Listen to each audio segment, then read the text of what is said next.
Welcome to podcast Tema Talk. Nah, siang ini kita bawakan satu tema yang menarik dengan tamu kita yang luar biasa. Tema kita adalah Sudahkah jiwa raga aku siap sambut Natal bersama Ramo Freddy. Hari ini di hari Jumat 22 Desember bersama saya Agus Kristianto, biasa dipanggil lebih akrabnya dengan Mas Agus. Nah, sebelum kita lanjut ke tema kita pada siang hari ini, kita ingat bahwa hari ini tinggal menghitung berapa hari lagi sih kita ada di tahun 2023. Kita bersama-sama akan kembali menyambut kelahiran Sang Juru Selamat kita, Yesus Kristus. Hari ini di mana semua umat Kristiani bersuka cita menyambutnya. Natal memiliki makna yang berbeda-beda bagi setiap individu ya. Tergantung pada keyakinan, tradisi, pengalaman masing-masing. Dan momen Natal ini adalah waktu yang tepat bagi kita untuk berbagi kebahagiaan, berbagi cinta, berbagi kasih sayang dengan keluarga dan orang-orang di sekitar kita. Natal yang sudah ada di depan mata kita terkadang membuat kita menjadi berpikir nih, aku sudah siap belum ya untuk menyambut Natal ini? Nah, untuk ngomongin kesiapan jiwa kita, raga kita buat menyambut Natal, ada baiknya kita ikuti acara ini. Karena mempersiapkan Natal tidak semudah mempersiapkan dekorasi hiasan Natal. Perayaan Natal bukan hanya sekedar menyambut dengan meriah, namun juga kita harus merefleksikan diri kita, apakah jiwa dan raga kita sudah siap dalam menyambut Natal ini. Karena itu, Stella Maris School sudah mengundang narasumber yang luar biasa untuk kita sharing di siang hari ini dengan tema Sudahkah jiwa raga aku siap sambut Natal? Tidak perlu lama-lama, kita sambut kedatangan tamu istimewa kita yang bisa kita panggil Romo Freddy Badianto OSC. Salam kenal, selamat siang Selamat Romo. siang, Mas. Salam Nah, kenal juga.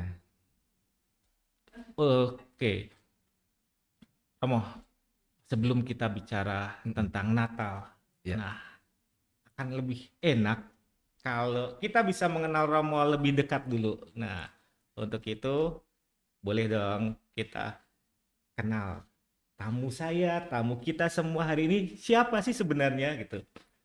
iya. Selamat siang para pemirsa. Nama saya adalah Romo Fredai Badianto Sihombing OSC. Jadi kalau lihat dari namanya kan ada marga Sihombing. Jadi saya itu orang Batak, tapi numpang lahir di Jakarta, Pak. Ya, Batak Jakarta. iya itu dia. Nah, dan dalam pergumulan saya, riwayat panggilan saya, ketika saya SD, saya pindah dari Jakarta menuju kota Sibolga, sehingga di Sibolga itulah riwayat panggilan saya itu muncul.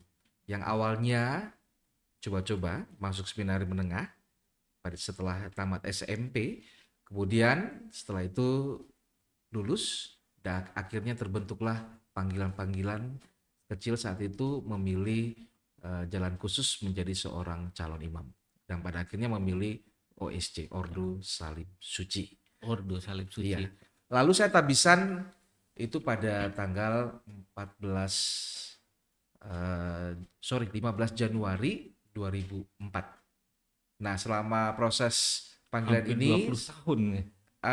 nah hampir 10 tahun. 10 tahun. Bulan depan itu persis 10 tahun. Lalu selama proses panggilan ini saya pernah bertugas menjadi pamong seminari itu di Seminari Menengah Santo Petrus Ektolang Sibolga. Kemudian saya pernah tahun pastoral di paroki Santo Ignatius Cimahi, Keuskupan Bandung. Lalu saya juga pernah bertugas menjadi tim retret di Pratista Cisarua. Lalu juga saya pernah berpastoral di misi yaitu di Papua. Itu ada 2 tempat. Pertama di paroki Santo Paulus Arts kedua di paroki Santo Petrus Ewer. Dan di sana juga saya pernah menjabat Komisi Liturgi Kuskupan Agats. Kurang lebih 6 tahun saya berada di Papua. Kemudian tahun ini saya pindah, baru beberapa bulan yang lalu saya pindah ke paroki Curup, paroki Gereja Santa Helena Helena. Karawaci. Oke. Luar biasa. Dari iseng-iseng, Benar, dari nyoba-nyoba, itu benar. keterusan. Itulah misteri panggilan ya Romo ya. Itu dia. Dari yang awalnya coba-coba ya, gimana rasanya, akhirnya keenakan. Ya. Terus lanjut, Keterusan. iya, keenakan gitu Pak. Dan menjalankan misi tidak hanya di kota besar, Ya, ke ujung Indonesia, ke pusat Pulau Jawa, balik lagi. Luar biasa sampai ini. daerah, Mas. Oke. Nah, itu teman-teman perjalanan singkat Romo dari keisengannya untuk coba di seminari sampai dengan benar-benar menikmati panggilan.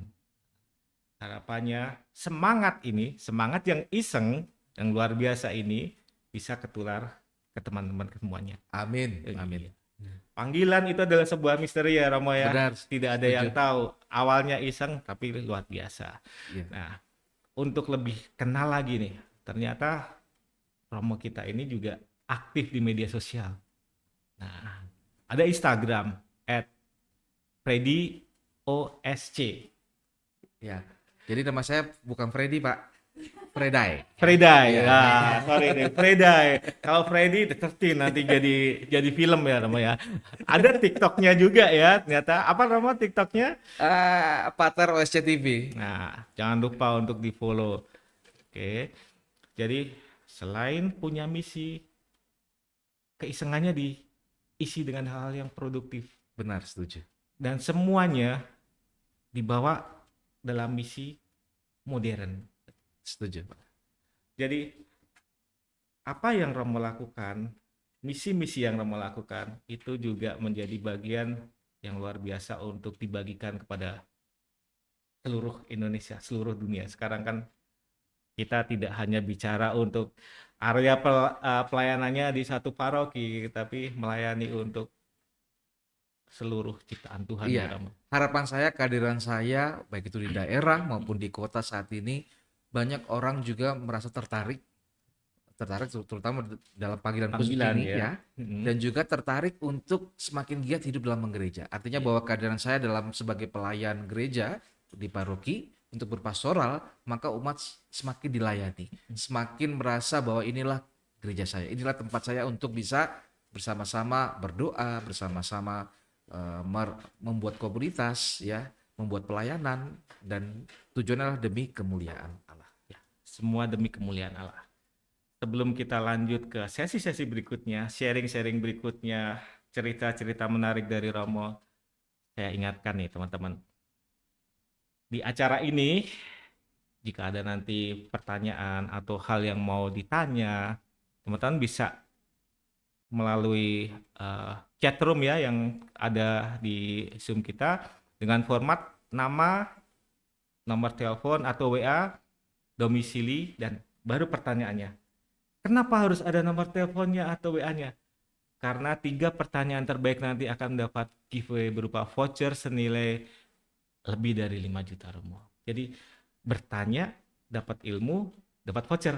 Nah, luar biasa. Nah, kita masuk ke hal yang bagi saya ini adalah bagian yang menarik. Karena saya selama ini di keluarga, di lingkungan selalu ngomong Natal, Natal, Natal. Mengapain sih Natal? Ya. Nah, Natal kegiatan gereja. Natal bungkus kado, bagi kado. Yang selalu kita lihat, kita ingat hal itu saja gitu. Sebagian besar dari kita merasakannya hanya itu. Tapi sudahkah jiwa raga kita itu siap untuk menyambut Natal?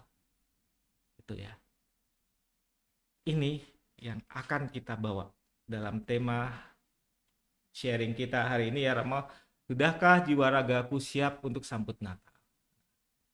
Tentunya nanti Rama akan berbagi pengalamannya, berbagi hal-hal yang luar biasa terkait Natal ini. Nah, sudah siap Romo untuk bagikan ilmunya, bagikan Siap, semangatnya kepada kita semua untuk kami siap. bisa menyambut Natal dengan lebih baik.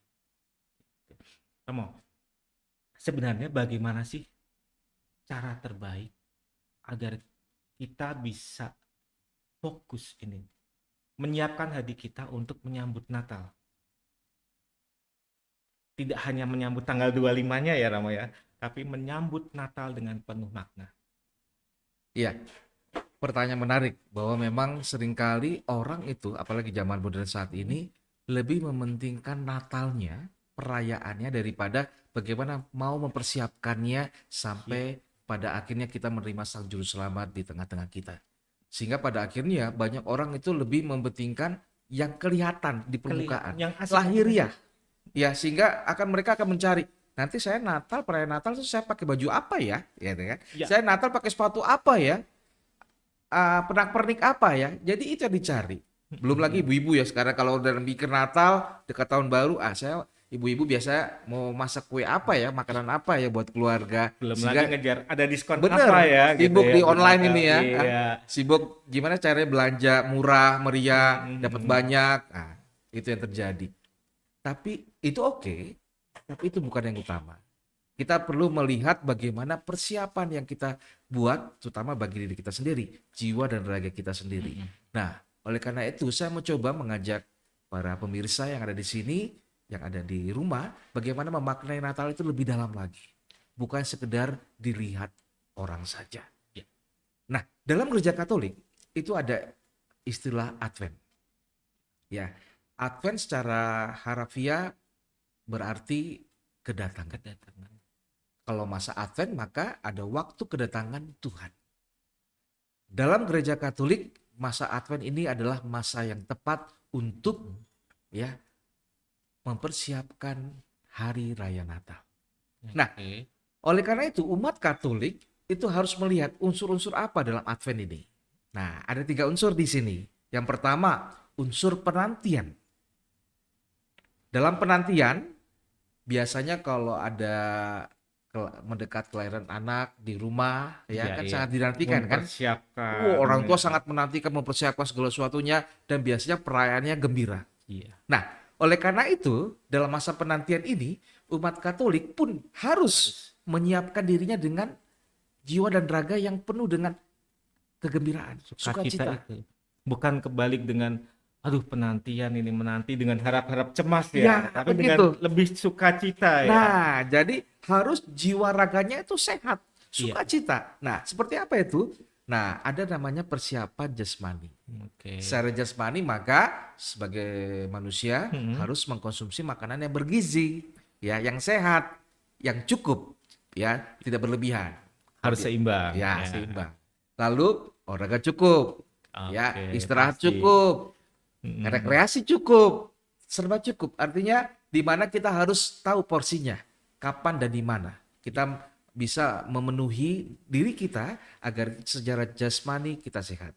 Lalu secara rohani artinya di mana dalam masa Advent ini umat Katolik diajak untuk juga setia menjaga rohaninya lewat ikut serta dalam misa Ekaristi. Maka dalam Advent itu ada yang namanya misa harian atau misa mingguan. Ada 4 pekan, masih ingat ya Mas ya? Masih. Advent pertama sampai Advent ke 4. Nah, jadi saya ingatnya lilinnya Romo, coronanya, penandanya itu. Iya, ada 4 lilin di sana ya. Itu penanda bagaimana kita memahami, mempersiapkan diri secara rohani sehingga ya Advent ini pun diisi lewat doa-doa ya. Apa yang kita doakan dalam Ekaristi baik itu harian maupun mingguan. Yang kedua, unsur kedua Advent adalah unsur pengharapan. Ya, tidak bisa lepas dari unsur pengharapan. Kita ingat bahwa manusia itu punya harapan, iman, harapan, dan kasih. Harapan inilah yang akhirnya membuat manusia itu tumbuh dan berkembang dalam iman. Apa isi harapan itu? Harapan akan keselamatan. Dan itu ada digenapi oleh pribadi Yesus sendiri. Tergenapi dalam kedatangan Yesus Kristus sendiri.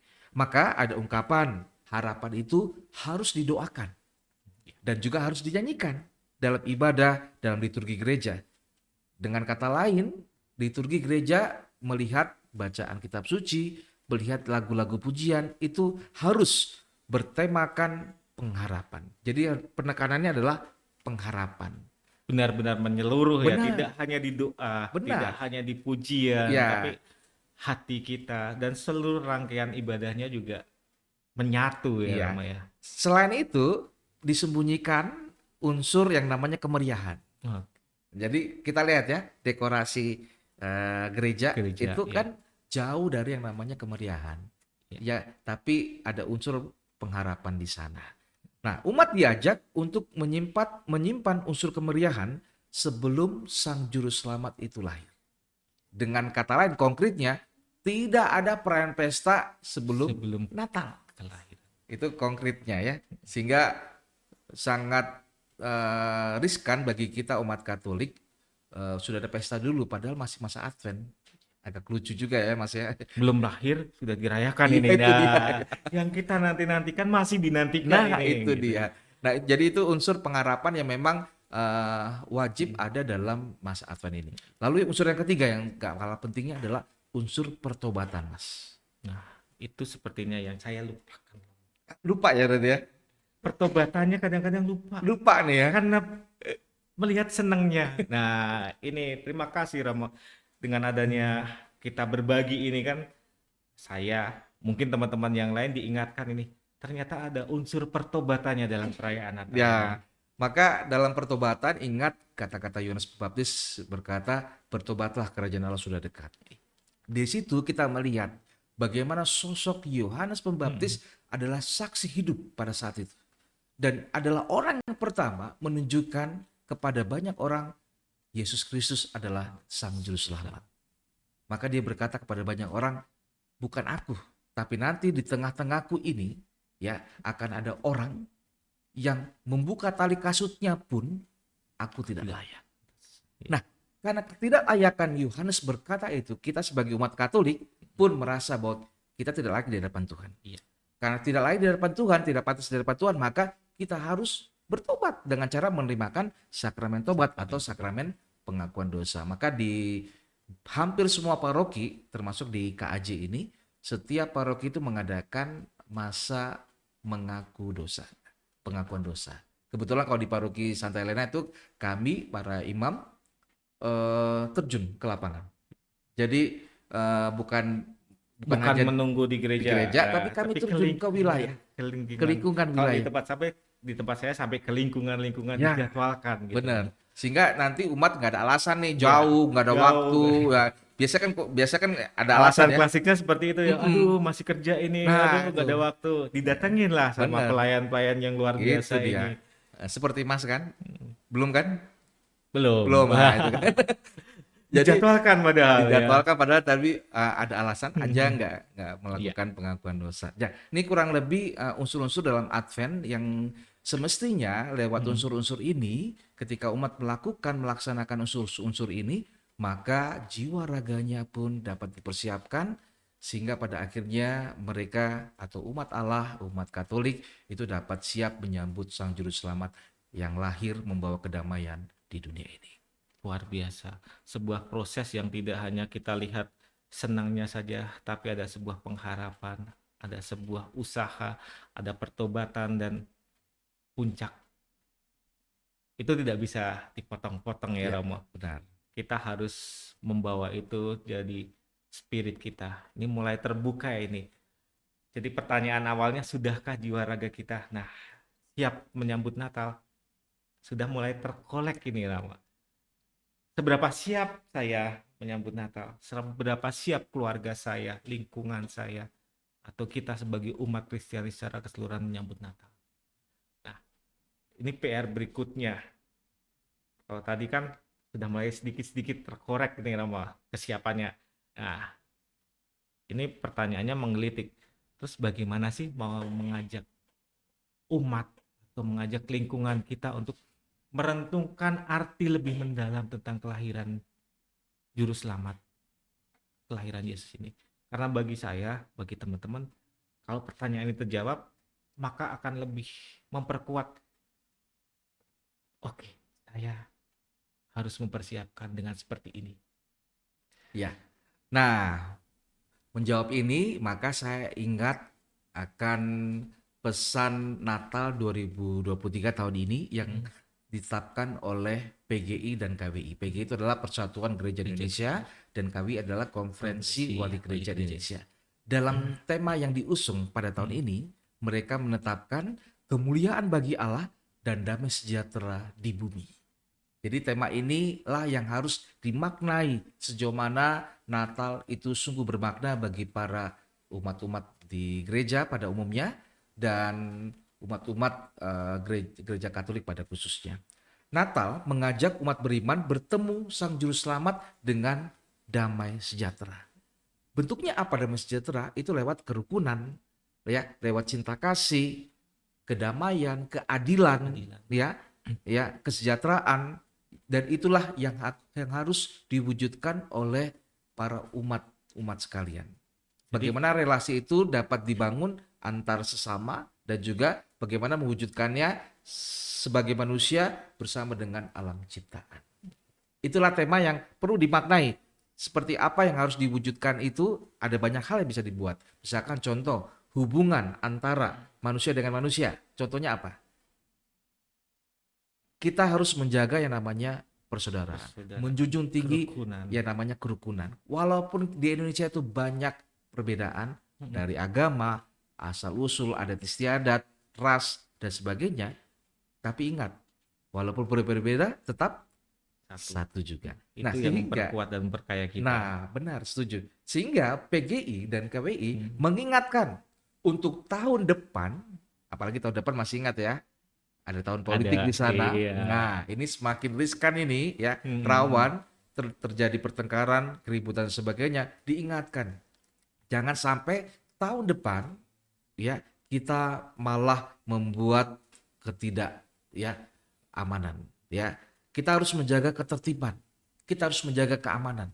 Kita jadi yang terdepan untuk menjaga, terdepan untuk membawa kondisi ini menjadi lebih aman, lebih sejahtera. Jangan sampai akhirnya keberadaan kita malah membuat orang lain terluka dengan cara kita malah mengumbar kebencian, ya, mengumbar perpecahan. Walaupun kita beda politik, tapi ingat pikiran kita. Ya, benar. Tapi ingat kita tetap bahwa kita adalah bangsa Indonesia. Ya, tetap satu, ya. Jangan semuanya dibedakan. Terjadi loh, Mas. Ketika saya di daerah itu bisa berbeda. Dalam satu gereja lawan politik A sebelah kiri, lawan politik B sebelah kanan. Kamu pengikutnya si ini.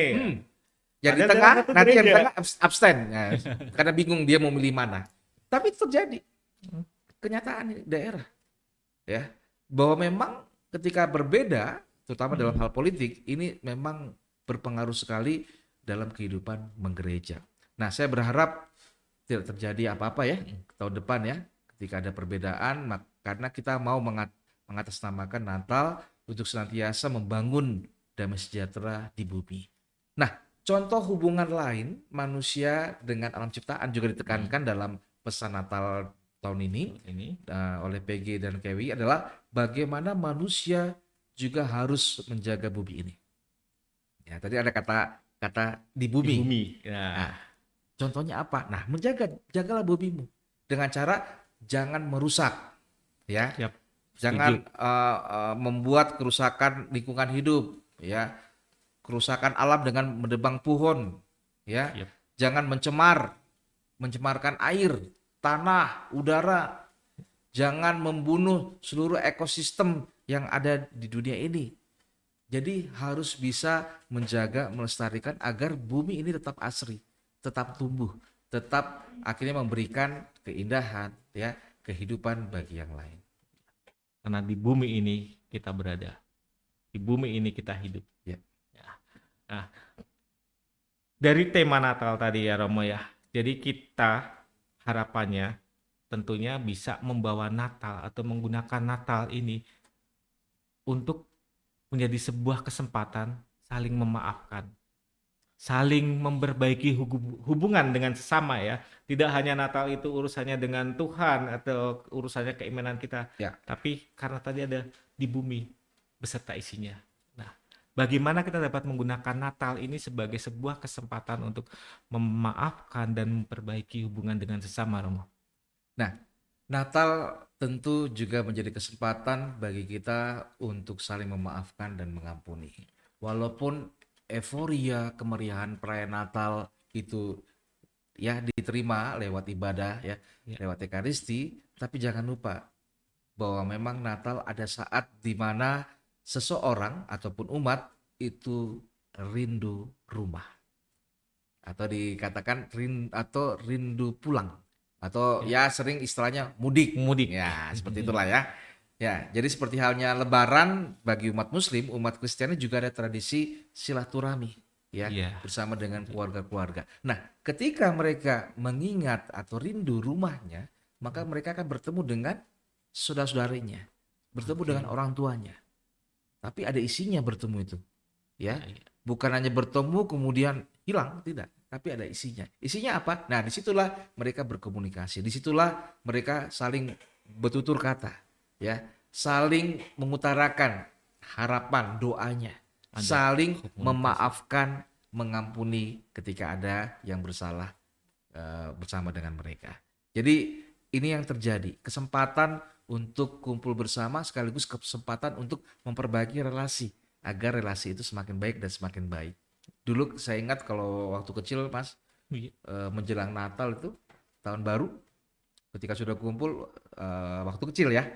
Saya tuh ya biasanya sih malam sebelum pergantian tahun biasanya ya atau enggak sebelumnya kumpul bersama, duduk bersama, habis makan, duduk bersama dengan orang tua, dengan keluarga yang lain, dengan paman, dengan bibi ya, dengan anak-anaknya Mhm. berkumpul kemudian mengutarakan bahwa tahun ini apa yang sudah dilakukan.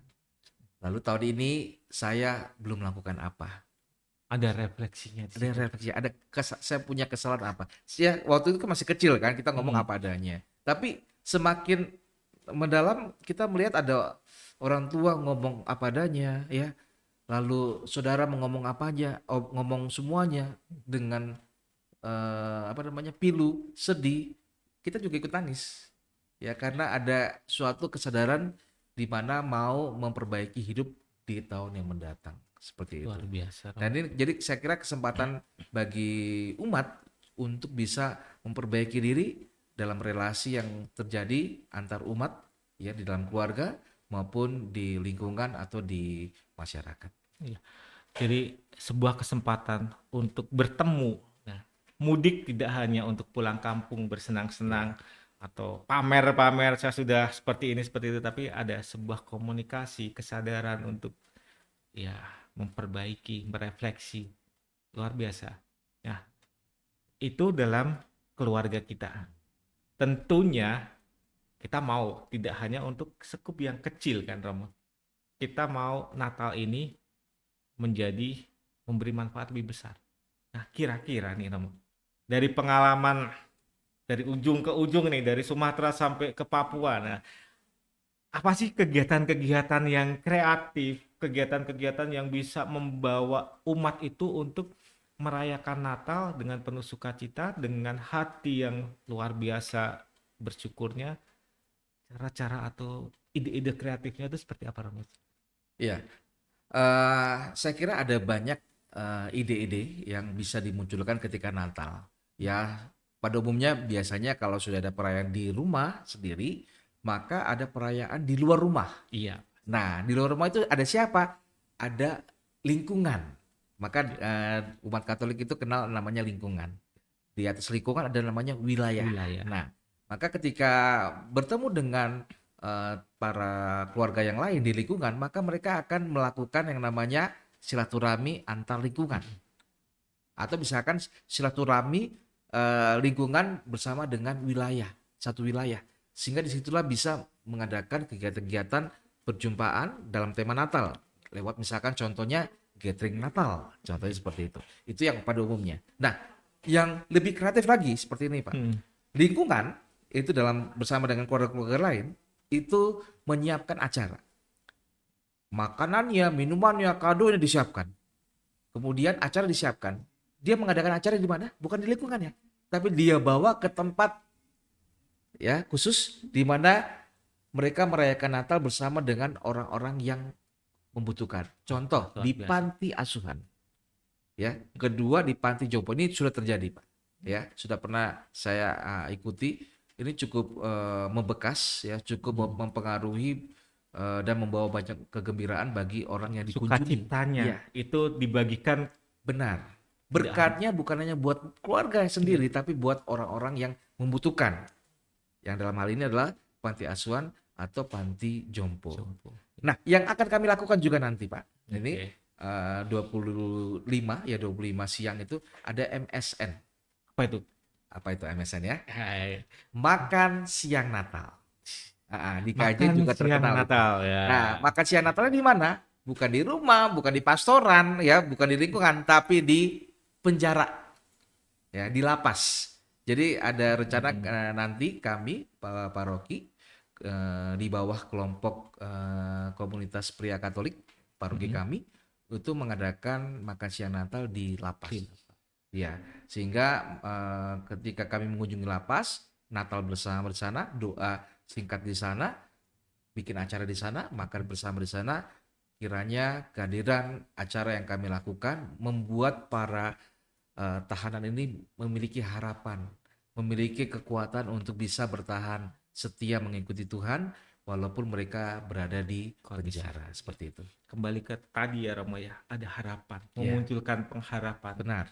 Itu luar biasa. Mungkin teman-teman atau saudara-saudara kita yang sedang ada di lapas, redup harapannya. Dengan doa, kunjungan, dan aktivitas bersama. Ide bagus ini. Itu.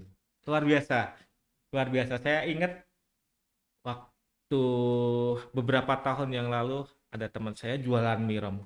Dipesan. Pokoknya setiap hari menjelang Natal mereka ada pesanan untuk dikirim ke lapas. Siapa? Pokoknya buat orang-orang di lapas. Ternyata ya sama ya idenya atau apa spirit untuk berbagi kebahagiaan tidak hanya kepada kita yang lagi sukacita. Kalau kita di rumah makanan ada, puji Tuhan, keluarga masih bisa berkumpul. Nah, luar biasa. Selain yang kreatif tadi Romo, kira-kira ada inspirasi apa lagi nih untuk yang bisa kami dengar, bisa teman-teman jadikan pemicu lagi pengalaman Romo? Inspirasi apa sih? Atau mungkin hal yang bisa memotivasi teman-teman untuk tidak hanya berhenti di pikirannya Romo, saya mau berbuat baik, saya mau berbagi. Oke. Saya mungkin bersaksi ya, artinya bahwa saya mencoba memberikan pengalaman saya ketika saya di daerah. Ya, saya di Papua itu 6 tahun. Di sana saya menghadapi orang-orang yang terpinggirkan, orang-orang yang miskin, gak punya apa-apa, bahkan terbelakang pendidikannya. Sehingga kehadiran kami di sana yaitu untuk bisa mengangkat martabat mereka, mengangkat harkat mereka supaya mereka itu bisa punya pengharapan, kesetiaan, dekat dengan Tuhan dan sebagainya. Nah, maka ketika saya datang saat itu 2017 November, ya. Jadi setelah November kan Desember. Itulah pengalaman pertama saya Natal di sana. Agak kaget juga, Pak, ya. Iya. Jadi kenapa ketika sampai di sana Natalnya kan berbeda dengan di kota. Ya, ketika harus di sana kita harus menyiapkan segala sesuatunya sendiri. Ya, kalau mungkin di kota sudah ada tugas-tugas kor, rektor, pemasmur, Panitianya itu dari lengkap. Oktober sudah Ada ada panitia ya. gitu kan. Wah, di sana nggak ada, Pak. Panitianya adalah saya sendiri. Jadi kita menyiapkan semua lagu-lagunya sendiri ya. Semuanya perangkat semua sendiri kita bawa ya. Mereka tinggal duduk manis. Yang lebih menarik lagi adalah mereka sangat antusias menyambut Natal. Saat itu apa yang terjadi? Karena saking antusiasnya mereka ya menghias tubuhnya, menghias dirinya sendiri dengan hal-hal yang mungkin di luar dugaan saya waktu itu. Contohnya misalkan mereka menghias dirinya seperti Santa Claus, Jangan Oh, berpikir Santa Claus yang di kota ya. ya beda. Ya, Ya. beda. Ini Santa Clausnya adalah mereka bikin mukanya putih gitu ya kan, dengan hiasan-hiasan, Hiasan-hiasan. pakai topi yang agak aneh dibuat dari kertas gitu ya, di cat warna merah gitu kan. Yang merahnya juga badannya dicat warna merah. Bayangan itu, Tidak beli di toko sebelah ya waduh, Rama nggak ya ada. bajunya ya, tapi Langsung, benar-benar mereka antusias langsung, ya. menyiapkan itu ya. Belum lagi yang paling lucu, ada juga saya menemui seorang umat saat itu menghias tubuhnya seperti halnya pohon Natal. Diambil ya pohon-pohon kecil itu, Buat- buat. dipakai di sini kepalanya diikat gitu ya. Kemudian paling lucu adalah lampu Natal itu dililitin di tubuhnya. Di tubuhnya. Dan paling pintar adalah dia hidupin lampu itu Natal itu pakai aki. Jadi sejak sambil jalan-jalan, Benar-benar seperti pohon pohon Natal berjalan ya. Itu Luar biasa. luar biasa ya. Nah, itu mungkin kalau ada lihat Fox pasti tertawa seperti apa ya? Tertawa, waduh, mereka. Tertawanya itu bukan menertawakan, Tapi ya itu Padahal, lucu. tapi Tapi ya bisa karena aja ya iya, idenya ya. kreatif kan mereka kan. Belum lagi ada juga jadi pit hitam ya. Mm-mm. Pokoknya udah mereka sudah warna kulitnya gelap, dikasih gelap lagi. Wah, lucu itu memang lucu. Seru, Agak buat saya agak kaget saya. Wah, kok seperti ini. Nah, tapi ya udah itu pengalaman saya di daerah sehingga itu pada akhirnya membuat saya berpikir bahwa Natal bagi mereka beda. Maknanya, ukurannya ketika harus dibandingkan dengan orang-orang di kota. Bagi mereka itu sudah bahagia, sudah senang dengan cara seperti itu. Lalu setelah ibadah Natal saya mengunjungi mereka karena mereka berkata, Pater harus ke rumah. Pater harus ke rumah. Maka ketika itu saya harus mengunjungi mereka satu persatu di rumahnya. Mereka sudah siap di rumahnya. Ada kerinduan. Ketika dikunjungi, senang mereka, bangga. Kami senang Pater. Pater sudah injak rumah kami. Itu kalau di sana ada HP, ada foto, udah langsung foto-foto. Oh iya, memang itu biasa di sana. Ya, jadi artinya bahwa mereka itu senang, bangga bahwa seorang imam bisa Berkunjung menginjak ke rumahnya. Nah, ketika kami mengunjungi rumahnya, mereka harus sudah siap nih dengan apa ya ada. Ya. Pokoknya sesuatu yang bisa diberikan kepada saya diberikan. Ini entah itu sagu, ya, entah itu aqua, entah itu ya makanan snack kecil, basah kering diberikan. Ya, tersentuh saya. Ya, bagi saya ini luar biasa ini iman mereka.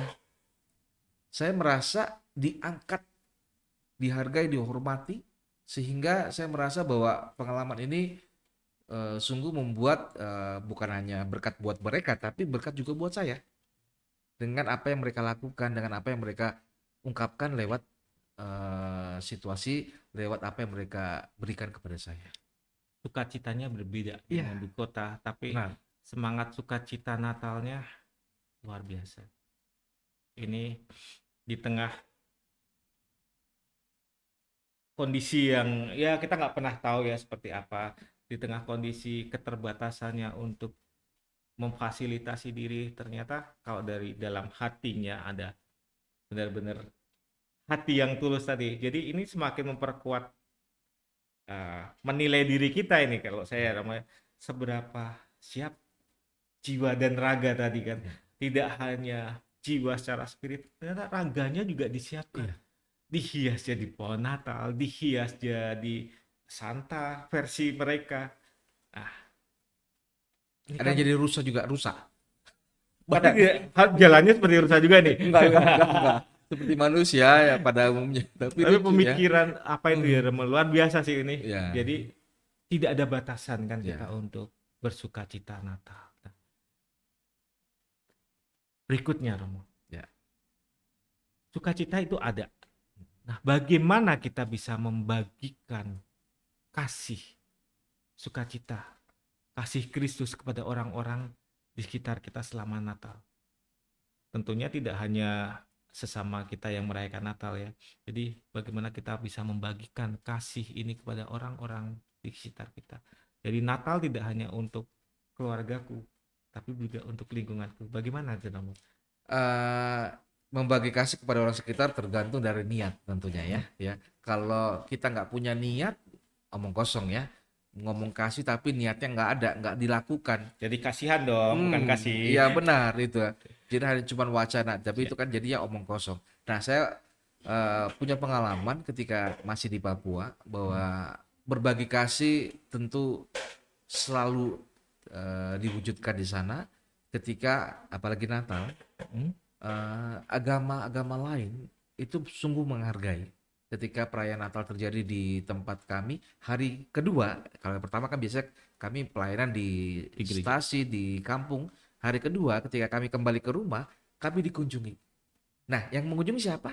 Agama lain, agama Muslim, agama Protestan yang lainnya itu mengunjungi. Nah, disitulah tugas kami untuk menjamu mereka. Ya, mereka yang menghargai perayaan Natal, kemudian ketika dikunjungi tugas kami berbagi kasih ya lewat ya ngobrol bersama, berbagi cerita ya lewat pelayanan yang sudah kami lakukan, berbagi keceriaan dengan makanan, minuman yang kami berikan ya sehingga menjamu mereka ketika kami dikunjungi. Jadi kasih itu kita berikan lewat apa yang kami juga berikan kepada mereka yang hadir di rumah kami. Yang menarik juga adalah eh, ketika masyarakat di sana saat Natal juga mengunjungi kita. Artinya yang Katolik juga mengunjungi. Mengunjungi. Terutama mereka yang kadang kan mereka kan jarang sekali ya punya makanan di rumah kan. Ya. Anak-anak itu berbondong-bondong. Itu bukan hanya 10 ya, lebih dari itu mereka datang ke pastoran, ke biara, Mm-mm. ke rumah yang punya makanan. Ketok ya, gedor, kemudian minta makan, minta minum. Nah, ya minimal kita berbagi kasih dengan cara yang lain ya. Bahwa memang ketika anak-anak datang ya kita kasih mereka permen ya, coklat ya, kita kasih snack-snack ringan sehingga mereka pun bisa mengalami kasih itu walaupun yang diberikannya itu tidak seberapa. Bukan Tapi masalah iya, nilai bukan nilai uangnya ya. atau nilai pengganti mengadakan barangnya ya Romo ya, Benar tapi ya. spirit untuk memberi dan berbagi itu luar biasa. Ya, jadi makanya sangat senang ketika walaupun hanya dapat, aduh terima kasih Pater, dapat ini, dapat satu Jadi permen, itu satu permen gitu ya. coklat, senang mereka. Sambil lari-lari kebayang nih sambil Iya. lari, dapat permen dari Pater. Yang lain 10 orang berikutnya Oh, datang. Ya. kan juga lumayan nih 10 tambah 10 tuh wah bisa bisa ratusan anak itu datang gitu. Tapi ya itu menarik ya bahwa ya mau nggak mau ya kita harus menerima mereka ya berbagi kasih dengan cara seperti itu Mm-mm. ya apa adanya tapi itu akhirnya membawa berkat bagi mereka yang datang ke rumah kami seperti itu. Sukacita dibagi. Sukacita tidak tentang nilainya ya. Seperti halnya kita di sini. Kita bercerita tentang kesiapan kita. Ada baiknya. Ini kita berbagi sukacita. Kita berbagi sukacita dengan hal yang tidak harus dilihat sebagai nilainya apa. Tapi kita berbagi sukacita untuk menyadari dan bersyukur bahwa Tuhan selalu menolong kita. Kita bawa ucapan syukur itu dalam pujian ya Romo ya. Sebelumnya disclaimer dulu ini. Kita bukan penyanyi profesional. Oke, ya benar. Nah, jadi kita hanya berusaha untuk berbagi sukacita, untuk kembali menyadari dan bersyukur bahwa Tuhan selalu menolong kita. Kesempatan hari ini, yang luar biasa, Romo akan memainkan gitar. Kita akan bernyanyi bersama dengan sebuah lagu. Judulnya adalah Tuhan Selalu Menolongku. Ini ditodong ya, Mas ya. Iya dong, Romo. Sukacita. Oh, jadi harus nyanyi Sukacita nih ya. tidak harus dipersiapkan gitu. Sukacita adalah muncul dari hati kita. Oke, jadi nanti kita akan bersama-sama menyanyi, Mas. Ya, semoga sukacita kita pada siang hari ini juga memberikan berkat bagi mereka yang menonton podcast kita pada siang hari ini. Judulnya adalah Tuhan Selalu Menolong.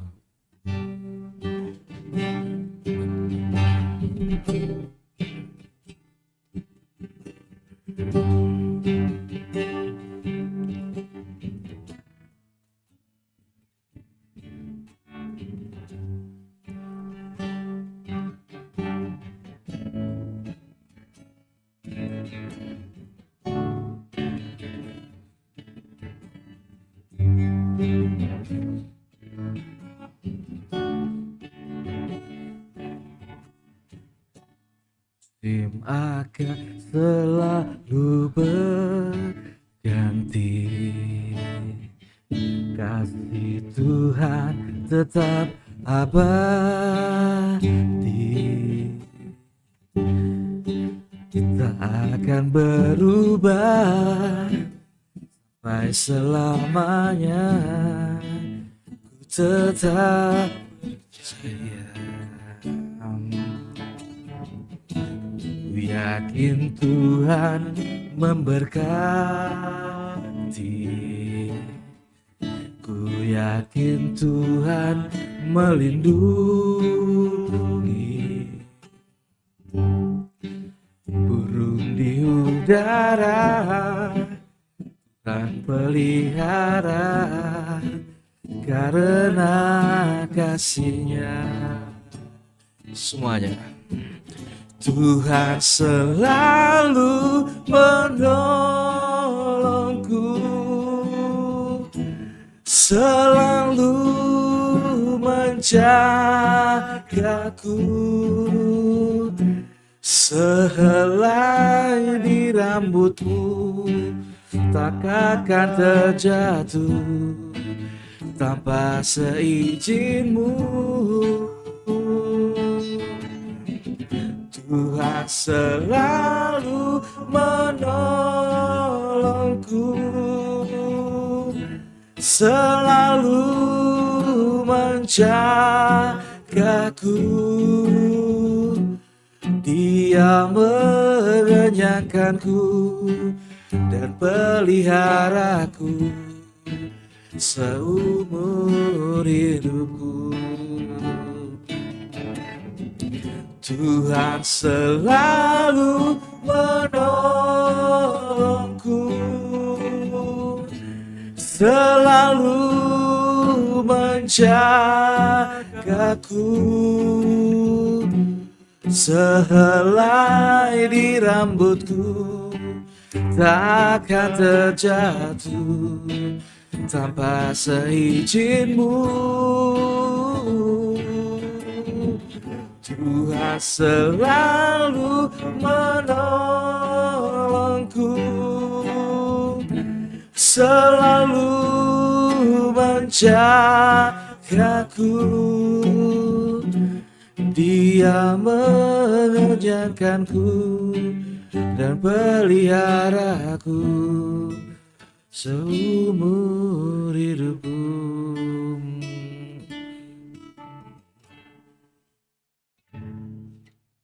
Luar biasa. Todongan, saling todong menodong ini. Ini spontan ini ya. Tanpa latihan, langsung bisa dari gitar. Ya, nggak tahu hasilnya bener kan nih. Ya, fals apa enggak? Yang penting kita berbagi sukacita. Oke. Romo, kita sudah berbagi sukacita ini. Kita sekarang akan berbagi hal yang lain. Nah, rangkaian dari podcast kita hari ini tentunya tidak afdal kalau kita ngomong sendiri berdua ini. Teman-teman yang mendengarkan juga tentunya penasaran. Ada hal yang pengen mereka sampaikan ini. Apa ya? Tapi sebelumnya saya ingatkan lagi nih. Teman-teman yang mau bertanya silahkan di chatbox. Karena 3 pertanyaan terbaik akan mendapat giveaway. Karena kita juga mau berbagi kasih. Akan ada voucher yang akan dibagikan senilai lebih dari 5 juta ini. Nama pemenang nanti akan diumumkan di akhir podcast Romo. Nah, kita langsung saja ke dalam pertanyaannya. Kira-kira apa ya Romo pertanyaannya? Pertanyaan pertama dari Frans Sinaga di Jakarta. Orang Batak ya? Sinaga. Mungkin lahirnya di Jawa tapi. Seperti Romo tadi ya. Pertanyaan seperti ini Romo. Izin bertanya Romo, bagaimana memaknai Natal tahun ini dalam bila kondisi ekonomi yang tidak menentu. Sedangkan kita tahu bahwa tanpa uang sulit bagi kita membahagiakan keluarga dan memenuhi nutrisi keluarga. Oke. Ya. Jadi mungkin saya mengacu ketika saya di daerah ya Mas ya. Ya. Jadi ketika saya di daerah, Natalnya sungguh-sungguh berbeda ketika saya hadapi sebelumnya ketika di kota.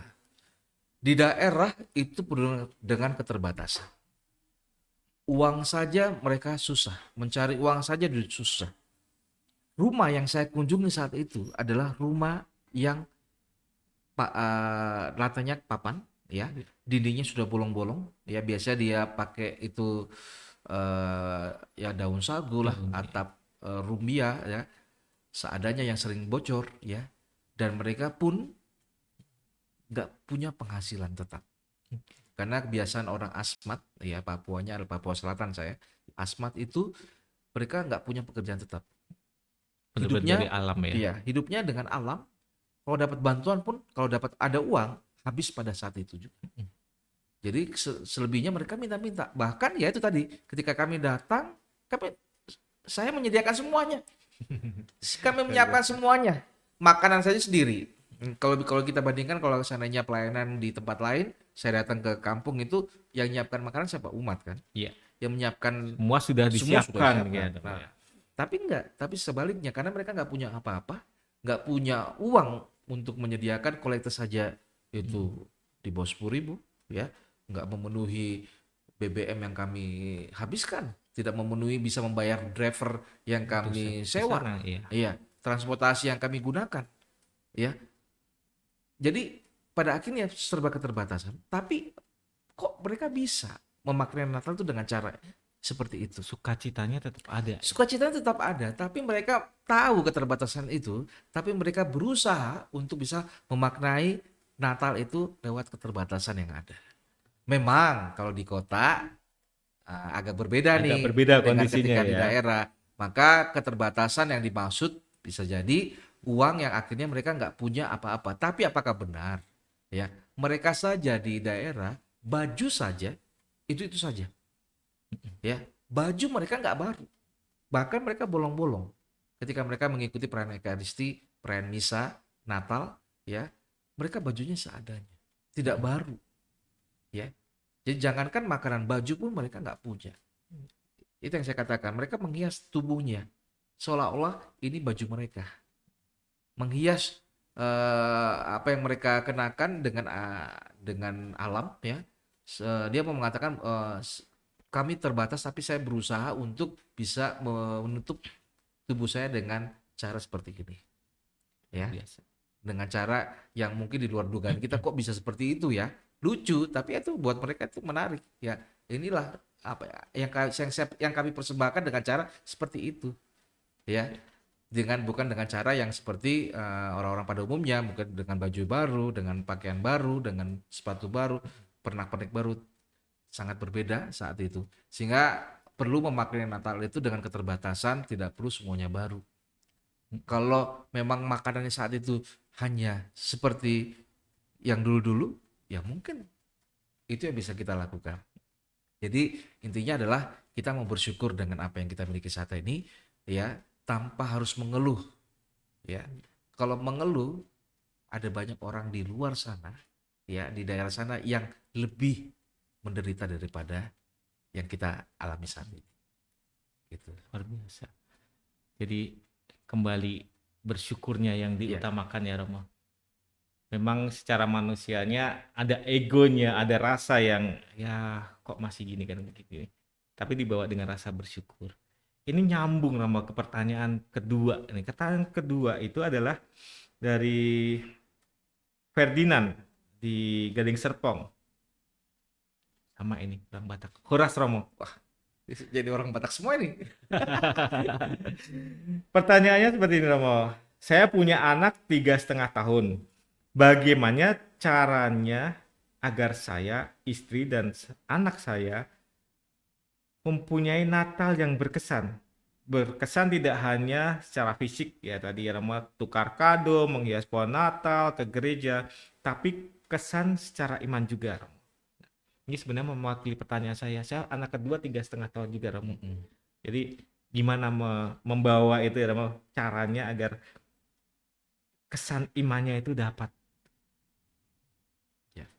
Oke. Kemarin saya ada perayaan Tindak Sintang. Jawa, mungkin saya kurang hafal. Jadi anak mereka, jadi kayak perayaan budaya Jawa, di mana anak itu baru menginjakkan Kaki kakinya pertama. Ya, di belajar bumi, gitu kan. Ada dua anak di situ. Artinya bahwa anak-anak ini diberikan kesempatan untuk bisa dirayakan. Walaupun sebenarnya nggak ngerti nih, masih anaknya belum bayi, ngerti ya apa-apa belum ya dia. apa-apa nih, ya kan. Nah, masih berapa tahun gitu kan. Nah, tapi perayaan itu akhirnya membuat banyak anak-anak yang ada di situ ikut serta dalam perayaan itu. Saya hadir dengan ibadat, bukan misa. Lalu saya mendoakan mereka, ya. Saya hadir mendoakan mereka dengan ibadat singkat. Kemudian saya tumpangkan tangan, saya berkati dengan salib, saya perciki dengan air suci. Rupanya itu membekas, ya, membuat anak-anak di sana senang. Dan mereka mendekati saya, ya, mendekati saya, kemudian sambil ngobrol, ini itu kok berani gitu kan, kok akrab anak-anak itu, ya, Langsung. langsung, ya kan. Akhirnya mereka merasa terberkati. Ya, seperti halnya Yesus memberkati anak-anak. Ya, Yesus mengatakan jangan larang anak-anak datang kepadaku, ya, karena lewat anak-anak inilah mempunyai kerajaan Allah. Nah, oleh karena itu di saat anak-anak kita tumbuh, ya, kita tahu bahwa secara Katolik anak-anak itu adalah sebagai buah cinta pasangan dan juga menjadi titipan Allah bagi para pasutri. Maka didiklah anak-anak itu dengan memberikan kesempatan mereka tumbuh dan berkembang dengan baik lewat pendidikan iman, ya, pendidikan budaya, ya, pendidikan moral, ya, adat istiadat, ya, sosial, ya, dan sebagainya, agar mereka bisa bertumbuh berkembang, ya, sejalan dengan apa yang diharapkan kita kepada mereka. Nah, oleh karena itu kita memberikan kesempatan mereka untuk didoakan, ya, diberkati bersama dengan yang keluarga-keluarga yang lain yang ada di sana. Itu menjadi kesempatan bagi mereka untuk mendapatkan Ada pengalaman ya, ya. pengalaman rohani, pengalaman di mana mereka, oh, ada perayaan ya di sini ya, ada sukacita ya di sini ya. Walaupun mungkin saat itu mereka anak-anak itu nggak paham bener, tapi ya, mereka disapa. Mereka merasa terberkati dengan kehadiran kami, kehadiran keluarga-keluarga yang lain, ya, sehingga mereka merasa senang, bahagia, punya kesempatan, tempat, waktu untuk bersama-sama dengan mereka. Luar biasa. Kalau anak saya Romo 3 tahun lebih ke gereja yang dinanti apa? Biar bisa salaman sama Romo. Ya, Ternyata pengalaman seperti itu ya Romo ya. ya. Tidak hanya mungkin di Natal tidak hanya pohon Natalnya atau kado Natalnya, tapi ada pengalaman-pengalaman yang mungkin kita orang dewasa menganggap itu hal yang simple, tapi memberi pengalaman yang luar biasa. Romo ada pertanyaan lagi ini dari Ibu Maria atau Miss Maria, saya nggak tahu nih Ibu Maria atau Miss Maria ya dari Banten. Romo pertanyaan seperti ini, saya mau bertanya, apakah salah satu persiapan menyambut Natal dengan melakukan pengakuan dosa? Bagaimana kalau kita sebagai orang Katolik tidak mengaku dosa? Dua pertanyaan jadi satu, Romo. Apakah menyebabkan kita tidak layak menyambut Natal? Dan apa yang mendasari pengakuan dosa itu, Romo?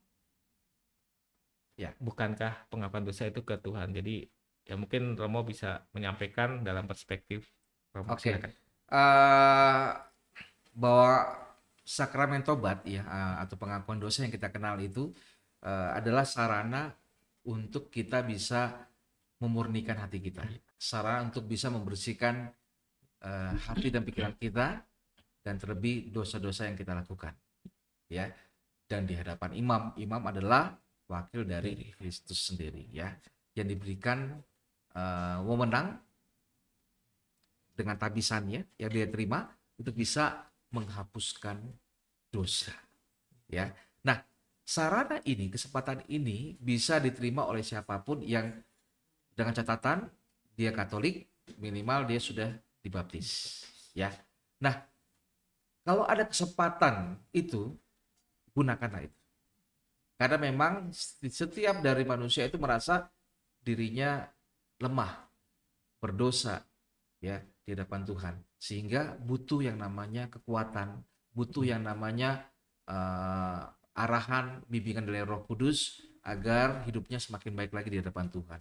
Sehingga lewat penghapusan dosa, sakramen tobat yang dia terima, maka dia merasa pantas di hadapan Tuhan untuk menerima, kalau dalam Natal, Sang Juru Selamat yang hadir di dunia.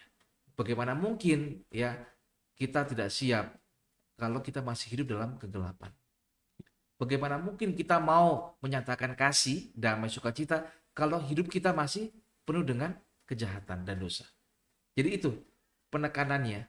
Jadi kita harus bersih dulu. Hati kita, pikiran kita bersih dulu untuk menerima damai yang akan kita terima. Ya. Dan damai itulah yang tugas kita adalah mau mewartakan kembali kepada orang-orang sekitar kita. Jangan sampai kehadiran saya membuat orang sekitar saya itu menjadi terbelenggu, menjadi menderita, terbebani karena apa yang saya lakukan, karena dosa yang belum saya selesaikan, belum saya hilangkan, seperti itu. Jadi bukan berarti bahwa kalau seandainya saya belum sempat ngaku dosa, apakah nanti sah nggak Natal saya? Bagaimana dengan Natal saya? Pantas nggak saya merayakan Natal? Nah, ini kan dibawa kepada pribadi per pribadi. Bagaimana pribadi umat Katolik itu diajak untuk menyadari itu, ya, menyadari kelemahannya, menyadari dosanya, jangan sampai menyimpan dosa begitu banyak, ya, sehingga pada akhirnya dosa itu membuat orang tersebut hidup dalam kejahatan, ya, semakin jauh di hadapan Tuhan, ya, seakan-akan baik-baik saja Romo, padahal tidak, penuh dengan kebusukan, kan bukan seperti itu juga, ya.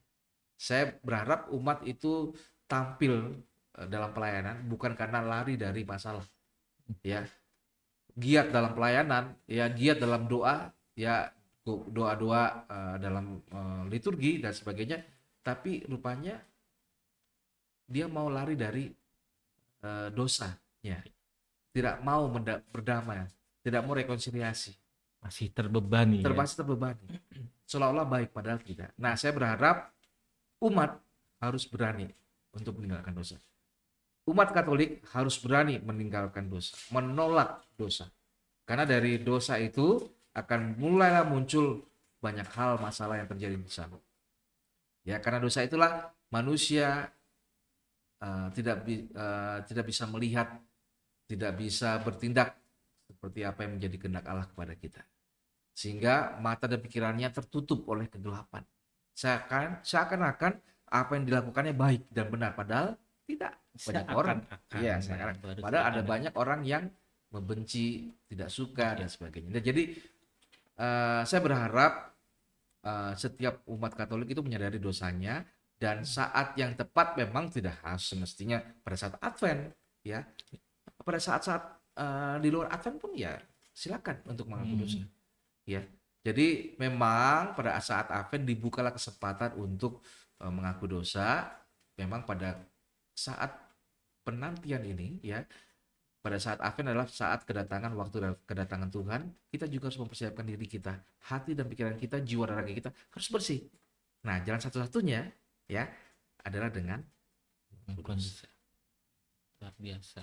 Jadi ini ada satu fase sebelum, ya, sakramen loh, itu sakramen. Oke, Romo. Pertanyaannya masih ada 30 pertanyaan lagi, Romo. Tapi nggak mungkin ya kita jawab pertanyaan ya, Romo, ya. Untuk berikutnya, kalau masih ada pertanyaan, tadi Romo kan aktif di medsos, bisa langsung ke Romo. Oke, boleh. Bisa langsung di paroki. Nah, sebelum kita akhiri, mohon maaf tidak bisa melayani semua pertanyaan. Ternyata luar biasa responnya. Gitu. Kami ingin ada hal yang bisa menguatkan Romo. Jadi dari tema kita, sudahkah jiwa ragaku siap menyambut Natal? Apa pesan dari Romo? Apa hal yang harus kami ingat untuk kami benar-benar siap menyambut Natal ini, Romo? Baik, momen Natal adalah momen penting bagi kita sebagai orang beriman, terutama bagi Gereja Katolik. Kita diajak untuk tetap setia beriman dan terlebih pertama lebih meluangkan waktu kita dalam berkomunikasi dengan Allah. Itu yang pertama. Berkomunikasi dengan Tuhan kita. Ya, jadi momen Natal itu adalah saat di mana kita mendekatkan diri kita kepada Tuhan. Yang kedua, jangan lupakan kita juga harus memberikan tempat di mana kita juga harus memberikan waktu kita, hidup kita, diri kita bersama dengan sesama. Ya, jadi kalau sudah kita bersama dengan Tuhan, maka jangan lupakan sesama. Momen itu adalah momen yang tepat, di mana banyak orang berpikir rindu rumah. Saat di mana berkumpul bersama dengan saudari, anggota keluarga yang lain. Saat di mana kita dapat melihat kembali keadaan sesama kita di kiri dan kanan kita. Saat melihat kembali relasi kita, apakah kita sudah baik-baik saja atau belum? Jangan-jangan kita masih bertengkar dengan orang-orang terdekat kita. Maka saat itulah kita juga membangun yang namanya perdamaian. Membangun yang namanya rekonsiliasi, sehingga kita mau meminta maaf satu sama lain ketika ada salah di antara satu dengan yang lainnya. Nah, oleh karena itu Natal akan menjadi bermakna ketika kita melakukan sesuatu yang berharga, bukan hanya buat untuk diri kita sendiri, tapi juga untuk orang-orang sekitar kita, bahkan untuk orang-orang yang jauh dari sekitar kita. Maka ketika kita sudah mengalami kebahagiaan, sukacita Natal bersama dengan keluarga, kita juga harus berani mewartakan kebaikan itu kepada orang-orang di luar rumah kita. Kalau kita sudah rindu rumah, maka kita juga harus mewartakan kegembiraan itu, sukacita itu kepada orang-orang yang di luar rumah kita. Ada banyak orang di luar rumah kita yang memang menderita, yang belum bisa makan, yang belum bisa punya tempat tinggal, ya, punya anggota keluarga yang lain dan sebagainya. Maka disitulah kita diajak untuk saling peduli, saling menolong dalam setiap keterbatasan, sehingga terciptalah dunia yang sejahtera, aman, adil, tentram bagi seluruh rakyat Indonesia. Bagi seluruh rakyat Indonesia, luar biasa. Kita bicara tentang Natal, persiapan Natal, sukacita, pengharapan, dan berbagi untuk seluruh Indonesia, untuk seluruh bumi. Gak terasa ini 1 jam lebih, Romo.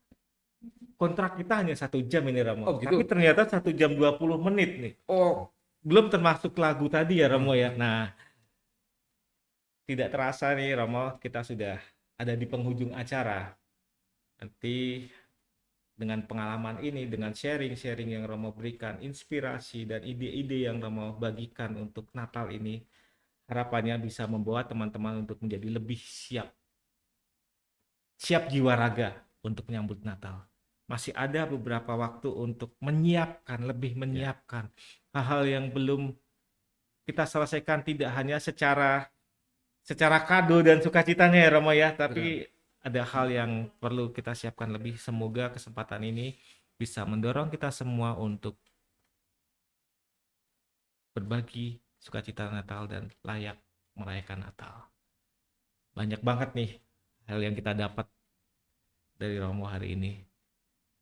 Mohon maaf ya, dari 35 pertanyaan tadi belum semuanya bisa terjawab. Mohon maaf juga kalau dari interaksi hari ini ada salah-salah kata, ada hal yang mungkin menyinggung atau tidak membuat nyaman siapapun yang mendengar. Dan terima kasih untuk air mineral Cheers yang selalu mensupport podcast Tema Talk. Thank you untuk semua teman-teman yang sudah setia menonton dari awal sampai akhir acara ini.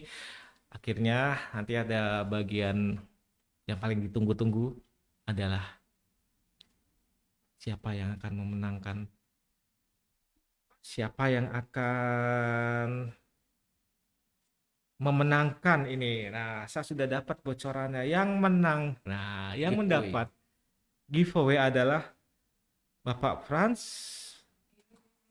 Bapak Franz nanti akan dihubungi oleh tim Miss Maria dan Candy. Nah, 3 pemenang. Franz, Maria, dan Candy, terima kasih sudah berpartisipasi, dan pemenang nanti akan dihubungi oleh tim marketing communication Stella Maris. Dan pastikan nomor HP-nya tadi yang disampaikan itu aktif ya, untuk nanti bisa dikontak oleh teman-teman. Dan bagian akhir Romo, sebelum mengakhiri kegiatan sharing kita hari ini, ada titipan sponsor. Nah, titipan sponsornya adalah informasi terbaru tentang podcast Stella Maris dapat dilihat di Instagram @stellamaris.sch. Akhirnya saya Agus dan Ramo pamit undur diri. Ramo free deh. Nah, kalau boleh Ramo saya tahu dong satu lagi, berbagi berkat bagi teman-teman untuk kami semua bisa menyambut Natal dengan lebih baik. Baik, kita hening sejenak. Kita mohon berkat dari Tuhan atas segala apa yang menjadi harapan dan doa kita, masa depan kita di tahun-tahun mendatang. Tuhan bersamamu, Samamu juga. kita semua yang telah mengikuti acara ini dan yang hadir di tempat ini senantiasa dilindungi, dibimbing, dan diberkati oleh Allah yang Maha Kuasa, Bapa, Putra, dan Roh Kudus. Amin. Terima kasih Ramo. Sama-sama Mas Agus. Terima kasih para pemirsa. Kita ketemu lagi di podcast Stella Maris tahun depan. Bye. Sampai jumpa tahun depan. Bahwa